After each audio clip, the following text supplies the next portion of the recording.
হ্যাঁ দাদা, কেমন আছেন? আমি ভালো আছি। আপনি? হ্যাঁ দাদা, আছি আলহামদুলিল্লাহ, ভালো আছি। আজকে দাদা মানে ওই লোকের কথা মনে পড়ছে, কিন্তু আমার এতটা ভয় লাগে নাই। বাহ! খুব ভালো। বুঝছেন, আমি নিজেকে মানে নিজের মন খেয়ে নিজে নিজে উৎসাহ দিছি। হ্যাঁ। মানে নিজে নিজে একটু আনন্দ করার চেষ্টা করছি। হুম, তারপর কিছু কাজও করছি বাসায়। হুম, আমি এমনি সাধারণত বাসায় কাজ টাজ করি না কোনো হুম, কিছু। হুম। সারাক্ষণ বসে থাকি, শুয়ে থাকি, এটাই। আচ্ছা, আচ্ছা। আর এটাই আজকে এটাই তো আমি সমস্যা। এটাই হ্যাঁ সমস্যা। নিজেকে ব্যস্ত আজ রাখতে হবে। হ্যাঁ, আজকে আমি আমার নিজের কাপড় গোসল টোসল করে নিজের কাপড় চোপড় আমি নিজে ধুইছি। হুম, আর একটু ভালো লাগছে, ভালো ফিল হয়েছে। এই আর কি। আর একটু নার্ভাস লাগছে, মনের মধ্যে একটু একটু হ্যাঁ, নার্ভাস লাগছে। হ্যাঁ। এই আর কি। একবারে যাবে না। একবারে ১ম হুম হুম। দিকে যাবে না। ২-৪ দিন ৫ দিনে যাবে না। ১ নম্বর বিষয়। হ্যাঁ। ২ নম্বর বিষয় হচ্ছে এই যে ঘরের মধ্যে টুকটাক কাজগুলো করেছেন, এগুলো করবেন। হুম প্রতিদিনই তো আর জামাকাপড় ধোয়া থাকবে না। একটু হুম হুম হয়তো কোনোদিন একটু ঘরে যে জামাকাপড় রাখার যে আলমাটা সেটা একটু গোছগাছ হুম করলেন। বা হয়তো একটু শোকেসটা ঠিক করলেন। একটু আলমারির ভেতরগুলো একটু জিনিসপত্রগুলো নামিয়ে একটু জামাকাপড় যদি ইস্ত্রি করার থাকে একবার ইস্ত্রি করে তারপরে আবার আবার তুললেন। হ্যাঁ, মানে ঘরের টুকটাক কাজগুলো। প্লাস আপনি তো বোধহয় সম্ভবত একটা জব করেন বলছিলেন এনজিও না কাজের হ্যাঁ, সঙ্গে। আমি এনজিও, হ্যাঁ হুম। আইএনজিও তে জব করি, ও ইন্টারন্যাশনাল।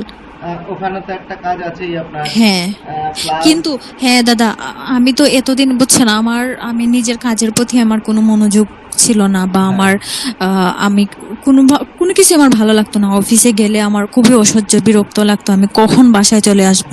হ্যাঁ, আমি বসের কাছে বলেও আমি চলে আসতাম। হ্যাঁ, হ্যাঁ, তো এখন দেখা যাইতেছে আমি একটু ঘুরতেও পারি, বা একটু কাজকর্মের প্রতিও আমি ই করতে পারতেছি। সেটা আপনার দ্বারাতে হ্যাঁ। আল্লাহ সহায় আছে বলেই আপনাকে পাইছি। এই আর কি। এখন দাদা মানে আমার আমার কাছে এটা মনে হয়। আর টেনশন, মানে বিশেষ করে দাদা টেনশনটা আমার কিন্তু ধপ করে টেনশনটা চলে আসে, যে কোনো টেনশন হোক, বুঝছেন। তখনই আমার অশান্তি অস্থিরতা, আর বিশেষ করে দাদা ওই মৃত লোকটার কথা আমার মনে পড়লেই আমার খুবই অশান্তি হইতো। মানে আর হয়েছে আমার সারা শরীর ঘাম ঝরতো, একদম গরম হয়ে যেত। কিন্তু আপনার কথাগুলো শোনার পর থেকে এই কয়েকদিন ধরে আমি ফিল করতেছি যে না, আমি একটু বেটার আছি, আমি আমি বেটার ফিল করতেছি, বুঝছেন।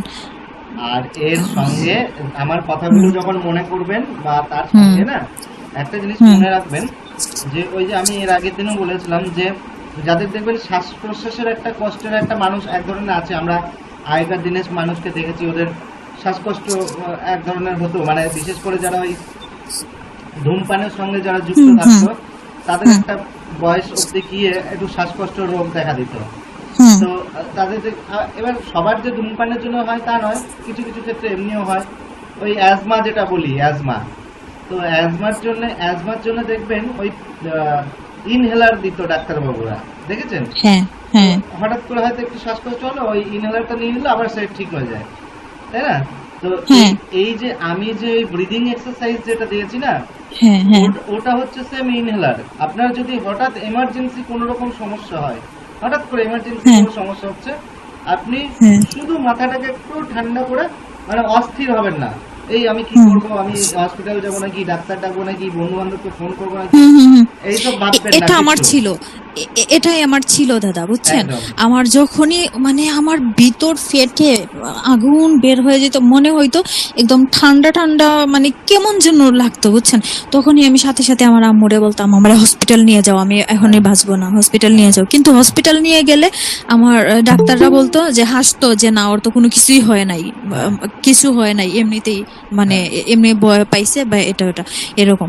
কিন্তু দাদা আমি মানে কি বলবো, এখন আল্লাহর রহমতে আমি ভালো আছি। আল্লাহ আপনাকে নেক হায়াত দান করুক, আপনাকে সুস্থতা দান করুক, আমি এটা দোয়া করি যে আপনার জন্যই আমি মানে এরকম বেটার ফিল করতেছি। আর পরবর্তী দিনগুলো যাতে আমার এরকম ভালো যায়। আমার এখনো ভয় লাগে যে এরকম আপনার সাথে তো এখন মানে কনভারসেশন হচ্ছে বলে এরকম আমি সুস্থ আছি, হ্যাঁ। বা যখন বন্ধ হয়ে যাবে তখন কি আমি আবার অসুস্থ হয়ে যাব নাকি, না, না, আবার না, না, এরকম বন্ধ। হবে নাকি? আপনার সঙ্গে আমার কাউন্সিলিং তো সারা জীবন তো নেওয়া সম্ভব না। হ্যাঁ হার্ডলি হ্যাঁ ১ মাস, ১.৫ মাস, ২ মাস হয়তো আপনি করতে পারেন। কিন্তু সেক্ষেত্রে যখন আপনার সঙ্গে আমার কাউন্সিলিং বন্ধ হয়ে যাচ্ছে, আমার যে দেওয়া জিনিসগুলো সেগুলো তো আপনার কাছে থাকছে, ওগুলো আপনার কাছে থাকা মানে আমি আপনার সঙ্গে থাকলাম ধরুন, হ্যাঁ, ঠিক আছে? কিন্তু দাদা আরেকটা বিষয় বলি, ওই যে ধরেন আমি দিনের বেলায় বুঝছেন একদমই আমি ঘুমাইতে পারি না দিনের বেলায় বুঝছেন। আমি ঘুমের মেডিসিন খেয়েও আমার কিছুদিন আগে আমার ঘুম আসতো না। আপনার ওই যে রাতের যে ইয়াটা দিচ্ছেন না, ওটা শুনে আমি কিভাবে ঘুমাই যাই আমি নিজেও টের পাই না। হ্যাঁ, কিন্তু আপনার সবগুলা এক্সারসাইজ করার পরে আমি আজকে দিনের বেলা আমি 1 ঘন্টা আমি ঘুমাইছি, আলহামদুলিল্লাহ আমার কাছে অনেক ভালো লাগছে। একদম। দেখুন, এটা আপনার জন্যই হ্যাঁ, সম্ভব হয়েছে দাদা। হ্যাঁ, দিনের বেলাকার ঘুমটা নিয়ে আমি অতটা বিশেষ মাথা ঘামাই না। আমি সব সময় দেখি রাতের ঘুমটা, ঠিক আছে? তো দিনের ঘুম নিয়ে আমি মাথা ঘামাই না, কারণ দেখুন দিনের ঘুমটা হচ্ছে মানুষের শুধুমাত্র রেস্টের জন্য, ঠিক আছে, সামান্য রেস্ট। তো কিন্তু যারা যারা প্রচন্ড পরিশ্রম করে তাদের জন্য ঠিক আছে, কিন্তু যারা প্রচন্ড পরিশ্রম করে না তাদের জন্য দিনের বেলার ঘুমটা অতটা ফ্যাক্টর না। আর দিনের বেলা ঘুমলে কি হয়, রাতের ঘুমটা একটু আসতে দেরি হয়, সেই জন্য আমি দিনের বেলার ঘুমের প্রতি অতটা আমি ফোকাস দিই না। হ্যাঁ, আমি চাই মানুষের রাতের ঘুমটা ঠিকঠাক হোক, রাতের ঘুমটা যেন সে ভালোভাবে ঘুমায়, তার রাতের ঘুমটা যেন ঠিকঠাক হয়, অন্তত সে একটা বেশ ভালো মোটামুটি 6-7 ঘন্টা, মিনিমাম 6 থেকে 7 ঘন্টা যেন, এবং পুরোপুরি খুব ভালো একটা শান্তির ঘুম দিতে পারে, যেন সকালবেলা উঠে তার জন্য মনে হয় যে হ্যাঁ একটা খুব সুন্দর দারুণ ঘুম হয়েছে। আমি এইটার প্রতি সবসময় ফোকাস করি। তো ঠিক আছে, আপনার দিনের বেলা একটু যদি ঘুম হয় ঠিক আছে, কিন্তু দিনের বেলা বেশিক্ষণ ঘুমানোর চেষ্টা করবেন না। দিনের বেলা বেশিক্ষণ ঘুমালে কি হবে, আবার রাত্রের ঘুমটা কম হবে, আর রাত্রের ঘুম কম হলেই আমাদের ওই বিভিন্ন রকম আজে বাজে চিন্তা আসে, মেজাজ খিটখিটে হয়ে যায়, এগুলো হয়। ঘুমটা হচ্ছে আসল, বুঝলেন তো? রাতের ঘুম যাদের পরিপূর্ণ ভালো মতো হয় তাদের খুব একটা সমস্যা হয় না। তো যাই হোক, আপনি এখন দাদা আরেকটা বিষয় হচ্ছে, ধরেন আমি যে কোনো কিছুতে অল্পতেই আমি ভয় পেয়ে যাই বুঝছেন। আমার সাহস নাই। আছে না যে মানুষ অনেক সাহসী, আমি এই সাহসটা আমি পাই না। একটু আগে আমার ভাই একটু জুড়ে কি যেন একটা জুড়ে কথা বলছে আর আমি ভয় পেয়ে গেছি। হ্যাঁ, মানে আমার একদম সাহস কম আর কি বুঝছেন, যার কারণে কিন্তু আমার এই ভয় ভীতিটা আসে। হ্যাঁ, বুঝতে পারলাম, কিন্তু আপনি যেটা বলছেন যে আমি অনেকটা অল্প সাহসী, বেশি সাহসী না, এটা মানুষের নেচার, এটা তার জন্মগত থেকেই তৈরি হয়। এটা কিন্তু আপনার সমস্যা না, বুঝতে পারলাম? এটা কিন্তু আপনার সমস্যা না যে আপনি আগে ভালো ছিলেন এখন খারাপ হয়ে গেছেন, না, এটা আপনার নেচার। এটাকে চেঞ্জ করতে গেলে নিজেকেই আস্তে আস্তে চেঞ্জ করতে হবে। তবে এটা খুব বেশি চেঞ্জ হয় না, যেগুলো জন্মগত মানুষের না, সেগুলো চেঞ্জ করা মুশকিল ম্যাডাম। তো হ্যাঁ, আপনার খুব বেশি ভয় পেতেন, সেখান থেকে একটু একটু সাহস আনা যাবে। কিভাবে আনা যাবে সেটা হচ্ছে নিজের মধ্যে বাস্তব জ্ঞানগুলো আনতে হবে।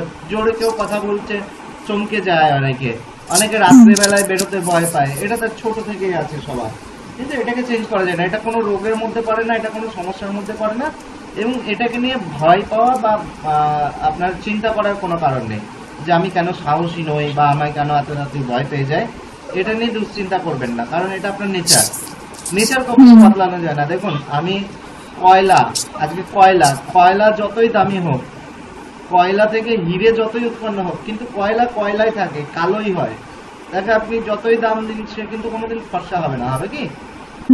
আবার হিরে কিন্তু কয়লার খনিতেই হিরে উৎপন্ন হয়, মানে কয়লা যখন উৎপন্ন হয় সেই কার্বন আরো বেশি পরিমাণে যখন স্ট্রং এবং চাপ বেশি এবং তাপ বেশি পায়, তারপরে সেই কার্বনটা ঘনীভূত হয়ে একদম সুপ্রিম পাওয়ার অবধি যখন যায়, তখন কিন্তু সেটা হিরেতে পরিণত হয়।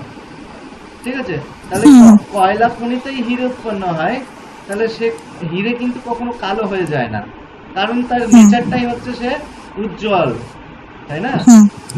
তাহলে আমাদের যেটা চরিত্র, যেটা আমার যেটা নেচার, যেটা স্বভাব, যেটা জন্মগত স্বভাব, ঠিক আছে, সেটাকে চেঞ্জ করা কিন্তু কঠিন। শোধরানো যায় একটু একটু, কিন্তু একদম পুরো বদলে ফেলা যায় না, ঠিক আছে? এবং তার জন্য নিজেকে দোষারোপ করা বা দুশ্চিন্তা করা এটা প্রয়োজন নেই। নিজেকে বুঝতে হবে যেটা আমি ছোট থেকেই আমি একটু ভীতু, বেশি সবার বেশি সাহস হবেই তার কোনো মানে নেই।